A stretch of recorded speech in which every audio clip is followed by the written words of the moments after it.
Good one, mate. Who you gonna steal, huh? My girlfriend? She don't even exist, because I'm cripplingly alone. I'm so lonely. I'm so lonely.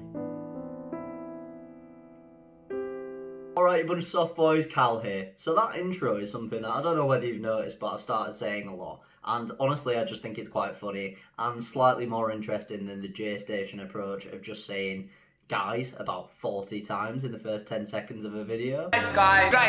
Guys.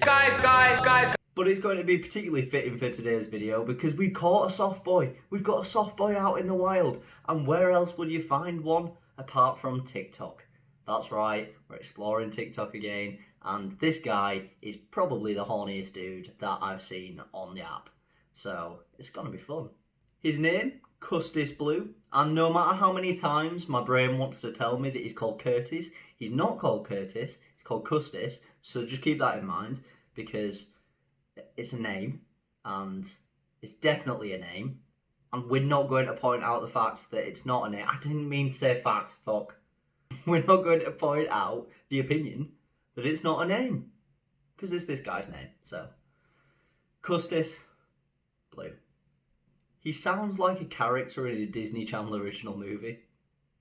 Yeah. I'm no Superman. So let's get started with some of his videos. A lot of them are POVs because that is the staple of any Eboy on TikTok. You need a good amount of POVs. And honestly, they're pretty interesting, I'd say. There are some real stellar efforts like this one where him and his girlfriend, who you're meant to be in this situation, are going to see some friends and then...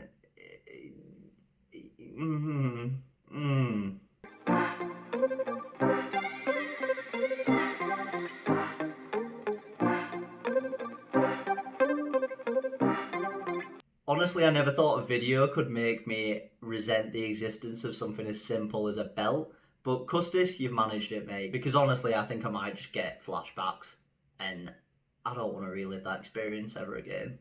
Although, to be fair to him, seems like a pretty decent guy, you know? He's saying, text your mates first. I think that's fair enough. You don't want to leave them hanging. You don't want to leave them in the dark. You've got to at least let them know if you're going to be late. Obviously, that TikTok was from the point of view of his girlfriend, which, judging by his 800,000 followers, there's probably quite a queue to be in that situation. So let's see another situation that would happen if you're his girlfriend. Something like meeting his parents, sitting around the dinner table, chatting and eating your meal. That's kind of a natural progression, and for the vast majority of relationships, that will happen at some point, right? So let's see how this relatable situation pans out. I'm sure it'll be just regular, like all of them, you know? I'm sure it'll be nice, wholesome fun. Yeah. Yeah, it's not going to be, is it?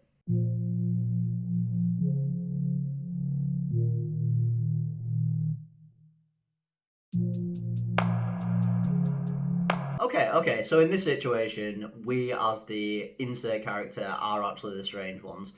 Because it's not overt, don't get me wrong, but being that suggestive in front of your partner's mum, it's a bit weird, right? That's a bit off. Like, I personally wouldn't do it, you know, the first time you meet them, you're like, oh, right, Sandra, and then you're like, oh, make me pass the salt, mate. Make me. Like, that's too suggestive for the first time you meet his parents.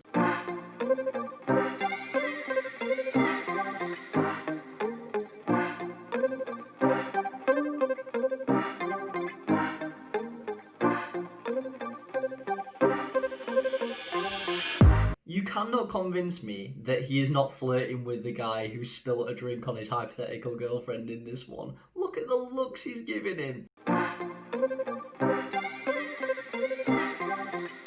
Never once has anybody ever fronted up to someone and been like, are you going to apologise to my girlfriend, or are we going to have to settle this man to man? But he doesn't just do POVs acting as himself. No. My friend Custis is an actor. Who can forget his starring role in possibly one of the greatest mafia movies of all time? Step aside, Godfather. You got nothing on Custis.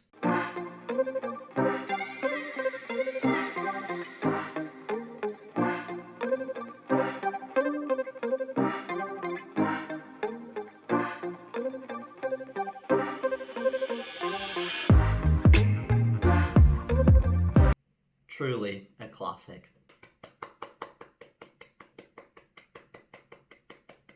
I'm truly amazed by some of these ideas that these POVs have. Like, where did you get that idea from?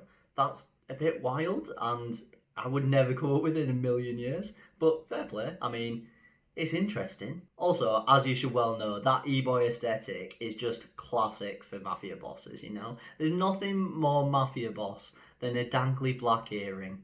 That is just nailed on. You've got to appreciate his dedication to the role and his commitment to the art, because that is something else. He doesn't just do POVs though. No, that would be doing him a disservice. He has a varied catalogue of content, like this one.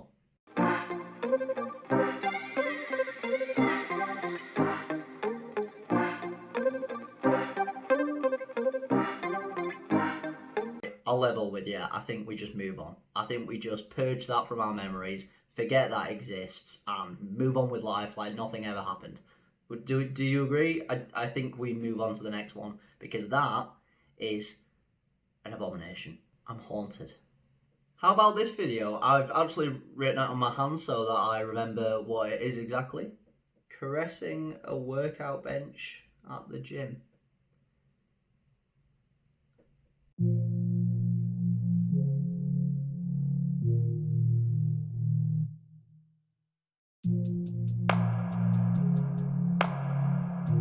Yeah, it might be a bit uncomfortable, but at least he's got his mask on, you know.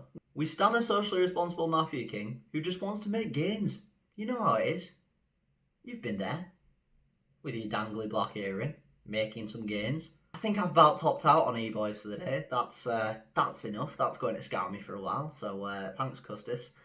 But honestly, he actually seems like a pretty decent guy on most of his social medias, and he might be a bit cringy, but compared to some of the people that I've covered in recent times, I actually don't mind him. Seems like a fairly nice guy, even if he is the pinnacle of Eboy, which, as we know, means that he should be burned at the stake and given absolutely no mercy. Burn him, because he's a witch. Eboys are witches. That is fact. If you enjoyed this video, please do drop a like and subscribe to the channel if you haven't already, with notifications turned on. That would be such a huge thing for me. And please also comment down below, what was your favourite TikTok by him that I've shown off today, because there's some pretty interesting ones. Thanks guys, I've been Cal and you've been amazing. Thank you for watching. Bye.